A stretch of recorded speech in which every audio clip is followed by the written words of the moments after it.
Hello students, this is day 2 of Intro to Measures of Center. In this video, you will determine various measures of the center and spread of data sets. Given information about the measures of center, you're going to have to work backwards to figure out what the original data sets are. All right, so these are the problems that you're going to complete in class today, and I'm going to work through one with you. So it says, write a set of 3 numbers for which the following requirements are met. If it is impossible, explain why. So in this first example, we have that the mid-range is 10 and that the median is 16. So we're going to come up with 3 numbers that fit this information. Well, because they tell us the median is 16 and I only have 3 numbers, then that means that the middle number has to be 16. Now, the mid-range is 10, and so let me refresh your memory that to find the mid-range, the formula for that is to take the smallest number plus the largest number and divide it by 2. Okay, so let's just try a few numbers here. If I have a mid-range of 10, and I'm going to take one number, a small number, and add it to a larger number and divide it by 2.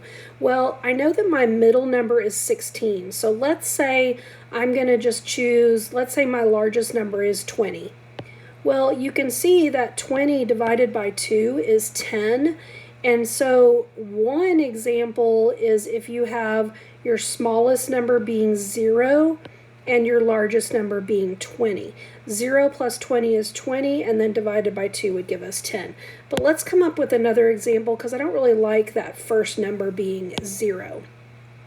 Let's say my largest number is 18.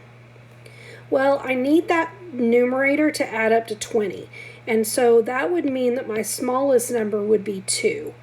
18 plus 2 is 20, divide that by 2, and that gives you 10. So here is one example. I could have my smaller number be 2 and my larger number be 18, and this fits this information. Now notice that you're going to have many different answers for these problems. So this is just one example. Another example would be, let's say I don't use 18. Let's say I use 19.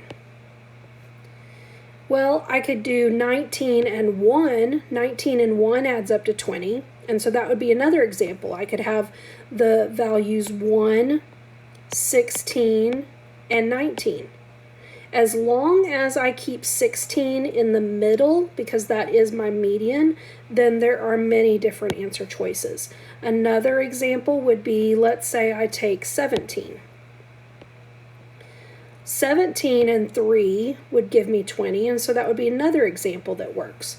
I could use any of those examples, but if I use any others, then 16 would not be in the middle. And so any of those answers work. Notice that when you put your answers into Moodle, this is going to be something I'm going to have to grade. You're going to just put your answers in there because there's many different options. I'm going to grade them and make sure that your numbers fit the situation, and as long as they do, you will get full credit. So I want you to go ahead and finish these other examples and then just let me know if you have any problems.